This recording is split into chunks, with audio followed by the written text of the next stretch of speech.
사도신경으로 신앙 고백 드리겠습니다. 전능하사 천지를 만드신 하나님 아버지를 내가 믿사오며 그 외아들 우리 주 예수 그리스도를 믿사오니 이는 성령으로 잉태하사 동정녀 마리아에게 나시고 본디오 빌라도에게 고난을 받으사 십자가에 못 박혀 죽으시고 장사한 지 사흘 만에 죽은 자 가운데서 다시 살아나시며 하늘에 오르사 전능하신 하나님 우편에 앉아 계시다가 저리로서 산자와 죽은 자를 심판하러 오시리라. 성령을 믿사오며 거룩한 공회와 성도가 서로 교통하는 것과 죄를 사하여 주는 것과 몸이 다시 사는 것과 영원히 사는 것을 믿사옵나이다. 아멘. 찬송가 342장입니다.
오늘 주신 하나님의 말씀은 마태복음 6장 9절에서 13절까지의 말씀입니다. 제가 봉독해 올리겠습니다. 그러므로 너희는 이렇게 기도하라. 하늘에 계신 우리 아버지여, 이름이 거룩히 여김을 받으시오며 나라가 임하시오며 뜻이 하늘에서 이루어진 것 같이 땅에서도 이루어지이다.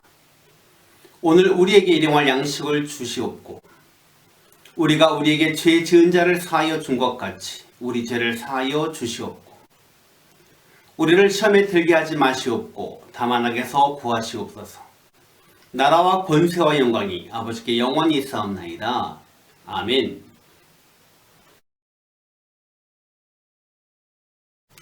할렐루야.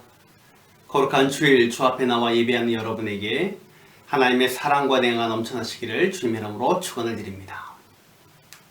주기도문에서 우리의 죄를 사하여 주시옵고라고 기도한 다음에 우리를 시험에 들게 하지 마시옵고라고 기도하는 것은요, 매우 중요합니다. 죄 사함을 받은 다음부터는요, 감격과 기쁨이 넘치게 돼요. 그러나 그 상태에서 기도가 끝나면 사탄은 우리를 다시 유혹합니다. 인간의 삶에 있어서 시험이라는 것은요, 시시각각으로 찾아오는 것이기 때문에 죄 사함을 받은 후에 시험에 들지 말게 해달라는 기도가 없다면 우리는 다시 죄 가운데 떨어져서 고민하고 슬퍼할 것입니다.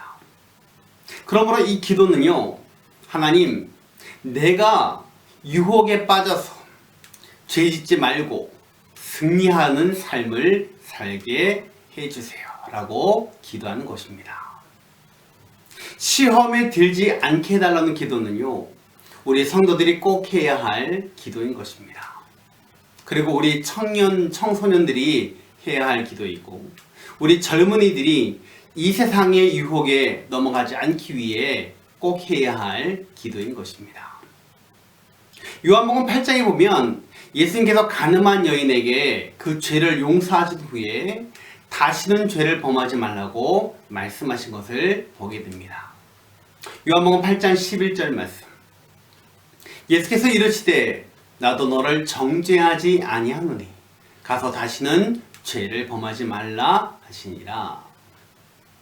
병고침을 받은 사람이요 다시는 병들지 않기 위해서 애쓰는 것처럼, 죄 사함을 받은 사람은요 다시 범죄하지 않으려는 그런 열망이 있어야 하는 것입니다. 고린도전서 10장 12절 보니까요, 그런즉 선줄로 생각하는 자는 넘어질까 조심하라. 이 말씀처럼 성도는 끊임없이 죄에 대한 경각심을 가지고 기도해야 하는 것입니다. 오늘 본문에서 우리를 시험에 들게 하지 마시옵고 다만 악에서 구하시옵소서. 이 부분은요 둘로 나눠져 있지만은 따로 생각할 수 없는 구절입니다. 전자는요 소극적인 차원에서 시험에 들지 않게 하기 위한 기도이고요, 후자는 적극적인 차원에서 악에서 승리를 위한 기도인 것입니다. 시험에는요 두 가지 의미가 있습니다. 첫 번째는요 교육적 의미의 실현이 있습니다. 테스트, 트레이닝. 교육적 차원에서의 시험은요 주님으로부터 오는 시험이에요. 이 시험의 목적은요 우리를 파괴하거나 파멸시키려는 의도가 아닙니다. 성도의 성숙을 위해 우리 주님이 주시는 거예요. 따라서 이 시험을 잘 극복하면 놀라운 축복과 유익이 기다리겠다는 것을 기억하시기 바랍니다. 그래서 우리는 잘 견뎌야 하는 거예요. 마치 학교에서 학생들에게 시험을 보는 거나 마찬가지입니다. 선생님께서 학생들에게 시험을 치는 목적이 무엇입니까? 아이를 괴롭히려는 목적이 아니잖아요. 시험을 통해서 자신을 평가하고 더 높은 수준으로 나아가기 위한 훈련이잖아요. 아브라함에게 하나님께서 독자 이삭을 드리라는 이 시험도 이런 의미입니다. 아브라함이 이 시험을 통과한 후에 비로소 믿음을 인정받고 엄청난 복을 받으며 믿음의 조상이 되었던 것입니다. 그 다음에 파괴적인 시험이 있어요. 유혹하다, 꾀다 의미의 temptation, 이게 있습니다. 유혹은요 마귀로부터 오는 올무입니다. 하나님은 우리를 올리기 위한 시험을 하지만 사단은 우리를 내리기 위한 시험을 합니다. 그러므로 이 마귀의 시험을 잘 견디는 것은요 우리가 해야 할 아주 중요한 모습인 것입니다. 우리를 시험에 들게 하지 마시옵고 라는 것은요 바로 이 시험에서 해방과 보호를 의미하는 겁니다. 즉 마귀의 시험에 빠져들지 않도록 하나님이 나를 지켜주기를 바라는 기도인 것이에요. 여러분의 약점이 무엇입니까? 사단은 우리의 약점을 너무나 잘 알고 있어서 그 약점을 이용하여 우리를 넘어뜨리려고 합니다.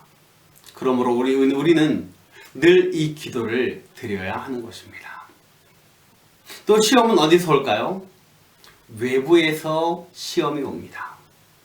여러분, 담배 연기가 가득한 곳에 있으면요 내가 담배를 피우지 않아도 온몸에 연기가 배일 수밖에 없어요.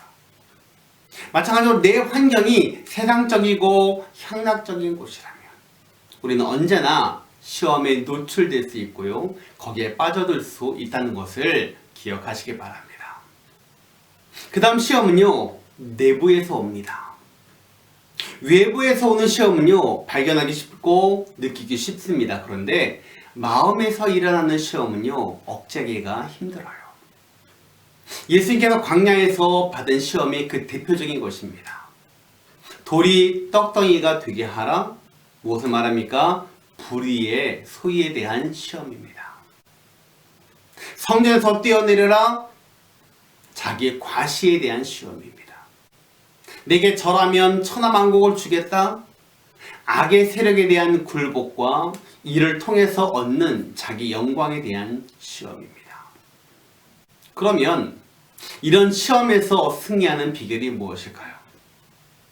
바로 이 세상은요, 시험으로 가득 찼다는 것을 알아야 합니다. 우리 시대는요, 각종 시험들이 즐비합니다. 물질, 명예, 권력, 여러 가지 유혹들이 있어요. 우리의 영혼까지 파괴하는 그런 시험들이 있습니다. 신앙을 가진 성도라 할지라도 조그만 긴장을 늦추면 뒤집기에 충분한 조건들이 우리에게 있습니다.